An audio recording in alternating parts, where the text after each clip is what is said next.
Hey everybody, it's LavenderTowne, and for today's video I'm going to be redrawing or redesigning the first page of 3 of the most famous or infamous webtoons. Starting off, I wanted to do Heartstopper. Heartstopper by Alice Oseman is a huge commercial and critical success, with multiple large volumes and a Netflix adaptation. The comic started in 2016 as a sort of origin story for the characters from Alice's debut novel Solitaire. Right off the bat, this comic is formatted for the vertical format, so technically the first page is only this, a few leaves and 2 very small panels. So instead I've opted to redraw the second page, which is still very spaced out and floaty, but at least has some characters in it. Heartstopper is clearly influenced by shoujo manga. The way that the panels are spaced, with many panels focused on the characters looking at each other. Nearly all of the primary characters end up paired up with a major focus on love and relationships. So the first thing that I did was I looked over the first page, or well, the second page in this case, and I just wrote down everything that has to happen in the page. This is also sometimes how I approach my own comic pages. Like, I just write down what needs to be conveyed in a couple short sentences, and then I try to think about how I would visualize the scene. Sometimes the visuals come to me first, it just depends. But in this case, since I have something directly to work off of, but something that I don't necessarily want to copy one for one, I thought this would be a good way to sort of like break up my perception of the scene. And right away I knew I wanted to add a panel or change the establishing shot a little bit. Now, one of the things that I noticed about the way that this artist sets up the scene is there's like this tendency to label the characters' names, like pointing at them, and then in the establishing shot of the library there's a poster that's literally like, "This is the school library, shh," which I think is really funny and interesting. It's something that I think I try to avoid because I'm still in that like show don't tell kind of mindset, and I guess it's technically showing, but yeah, I thought it was kind of fun and interesting that in this comic, like, there was no hesitation to just like straight up label things and be like, "This is the library, this is Ben, this is Charlie." As a stylistic thing, I think that's kind of interesting. I wanted to change the intro library shot a little bit. I thought it would be better. Again, like, I sound so like arrogant, like I think I know everything. If I was approaching the page, I guess is how I should say it, I would have shown a glimpse of them through the shelves. It's almost like the camera is moving in from my second panel, which is the biggest establishing shot of the library, in closer to some of the shelves that we saw earlier, like a zoom, and then we're peeking through and seeing this clandestine secret meeting between Ben and Charlie. Now, when I think about making out in a school library, I definitely want to get the sense that these characters are sort of like hidden away, and I thought that a nice thing that the artist did in this panel that I pretty much mimicked directly, the one where they're kissing. I like how Charlie is sort of pushed into the corner because, as we'll discover later in the comic, Ben is not a very good, I guess he's not really even Charlie's partner. He's sort of just like making out with him on occasion, and he doesn't really care about Charlie. So it kind of puts this visual weight on this idea that like Charlie's sort of being pushed into this sort of pseudo relationship thing, and I think that was really clever, so I kept that. I even pushed him, I think, a little more claustrophobically over into the corner, but yeah, I think that if we see like a glimpse of them first through the bookshelves, it makes it feel more like they're really hidden away, which they would have to be if they're making out in a school library. Another change I made was actually in the posing of the kissing in the 2 panels where they are making out. When a character is doing anything more than a quick like peck, a quick smooch on the way out the door or something, I feel like their hands should be on each other somewhere. I think it's a little bit weird looking when characters are kissing for an extended amount of time, but their arms are basically just down at their sides. I don't think people usually do it like that. So I had Charlie's hand up on Ben's shoulder, and I had one of Ben's arms sort of like out behind him, probably like on the wall or something, just so that they look a little bit closer. And yeah, I think it more implies that they've been sneaking off to like make out rather than just like kiss once or whatever. I also thought that having Charlie's hand up on Ben's shoulder could allow for him to kind of look like he's pushing away a little bit, like he's not as sure about this relationship, which again is sort of the emotional crux of what's happening in this scene. Pretty soon here you're gonna see that I forgot to draw books on some of these shelves. I feel like that's so real and such the comic experience. Again, well, maybe I should fix that before I release the video. We'll see. But yeah, libraries are kind of a pain to draw.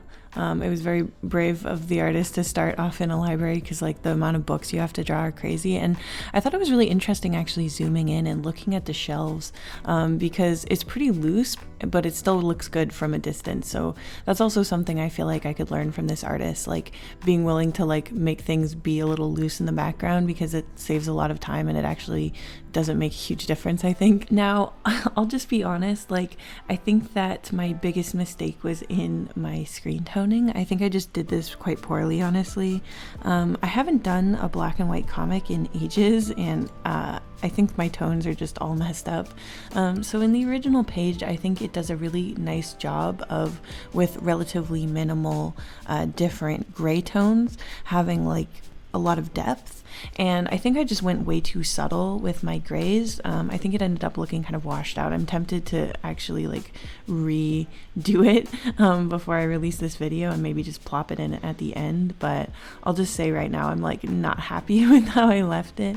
I also think that my line art was a little bit too fine. It's a little bit too like delicate, whereas the original page of Heartstopper has a thicker line, which I think makes it more readable at a distance. So while my panels looked really good to me when I was like zoomed in on them, I think that they look a little bit too thin and not enough variance in the line weight. So I think I still end up liking the original more, but I learned a lot from redoing it myself, and also it was fun to sort of attack a scene that I would probably never write myself. Next up is Lore Olympus, a romance webtoon by Rachel Smith that began in 2018.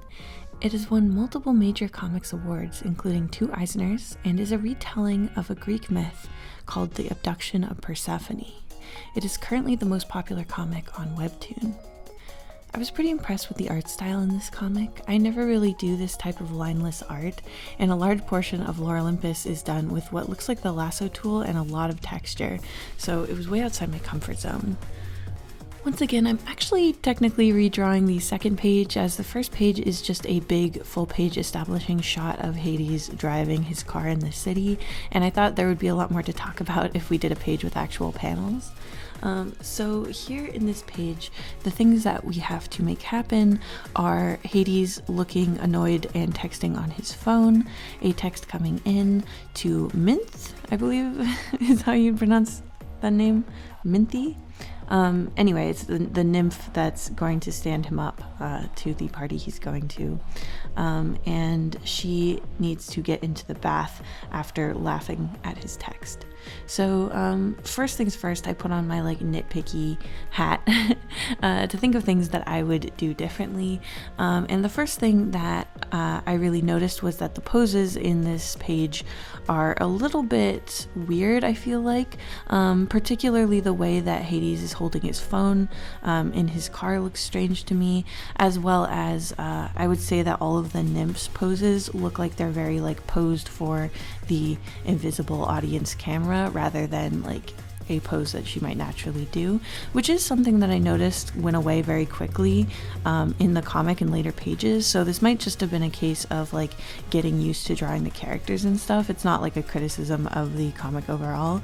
I just think in this particular page, like the way that she's holding her phone and the fact that we see smoke continually coming out of her mouth, but we never see her actually like inhale from the cigar that she has. I think these are all like things that I would alter if I was in charge of drawing this page.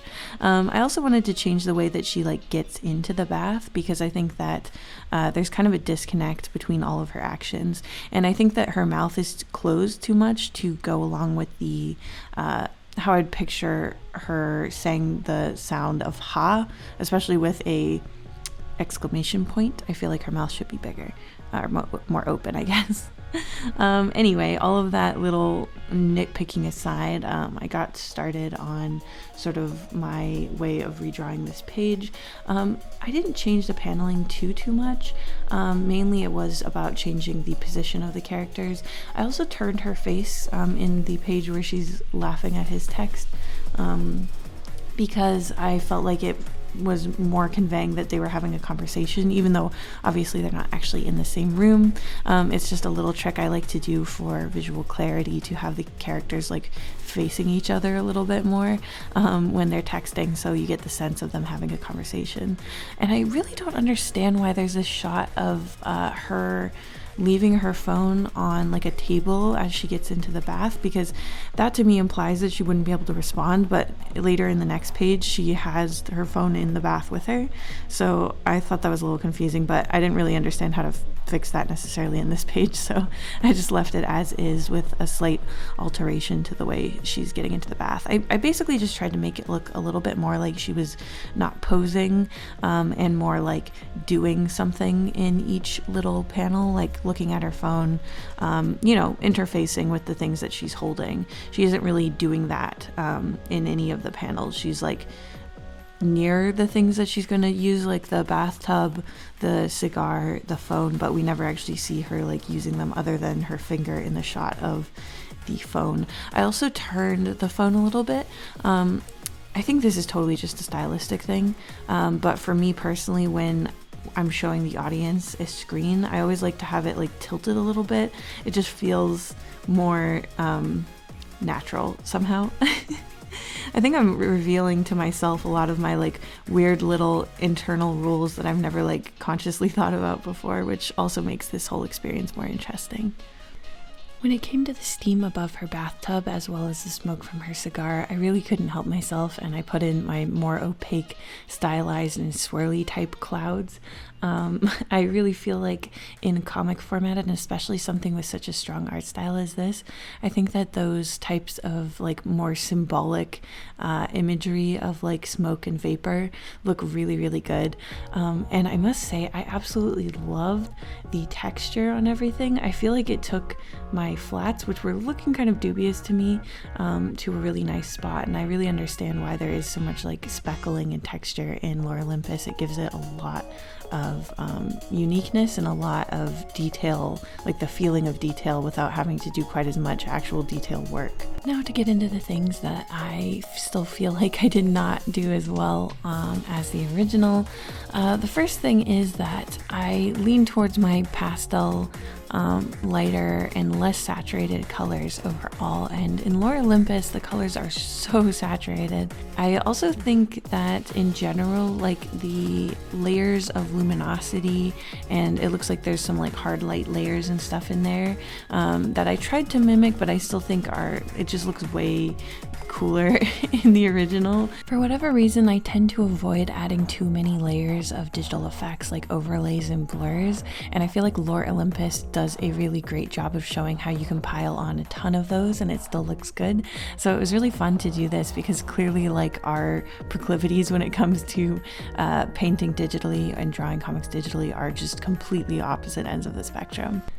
Last up, I'm going to be drawing the first page of Boyfriends, which is a webtoon that got heavily advertised. It's by an artist called Refrainbow, and this comic is really controversial.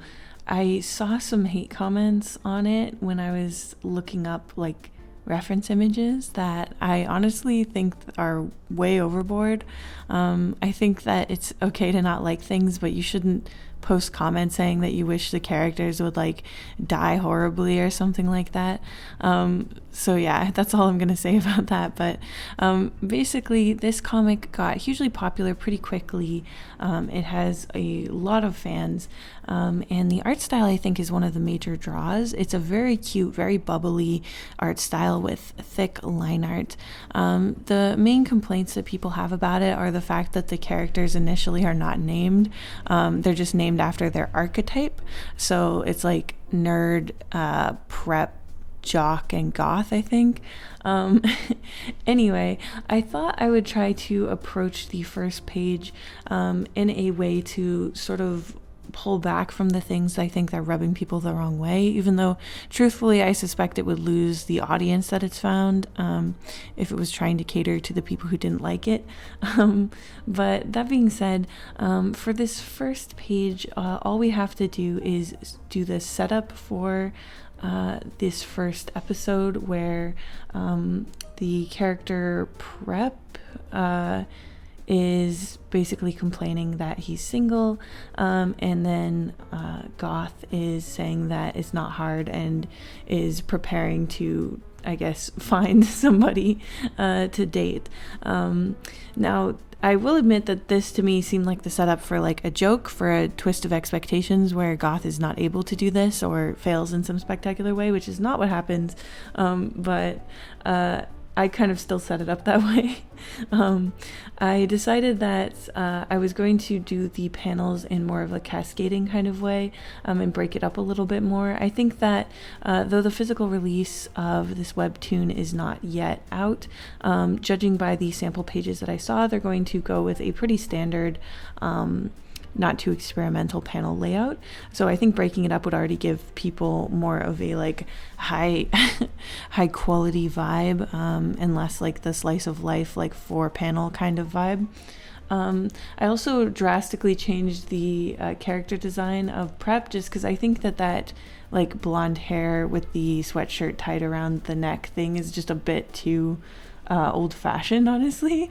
So instead I gave him a college sweatshirt that says Harvard in big letters with little letters that say I did not go to above it. I thought that was just silly, and I think in a comedy comic I'm always trying to hide more little jokes here and there for people to appreciate, just because comics are so tedious and take so long that I feel like in a comedy one where people read especially fast, it's great to add those things in to convince people to slow down a little, or at least to reward them for looking at the page for longer.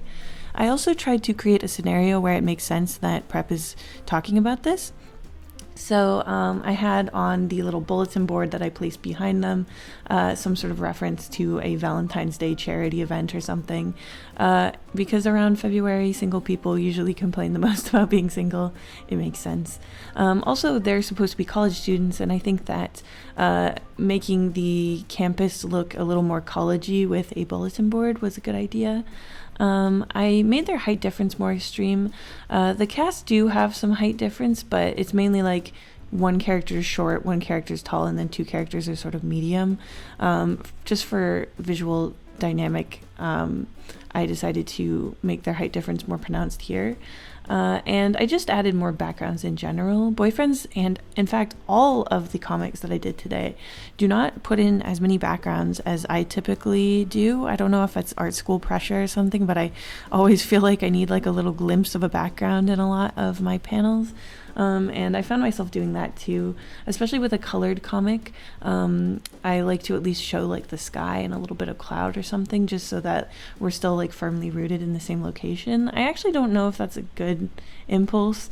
I also tried to make his face look a little bit goofy and ugly in the last panel, just because I think that that's fun in a comedy webcomic. And I tried to make it look like, you know, that weird face that people make on TikTok where they like scrunch up their eyes and like pucker up their lips. It's like the Guy Smolder face. I don't know what that's actually called, but I thought that would be funny to put in at the end.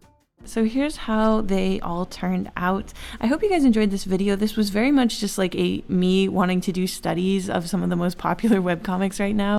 Definitely not a fixing video. I feel like I learned a lot from all of these artists. They're all fantastic, and it gets me inspired to work on my next comic, and I hope it did the same for you.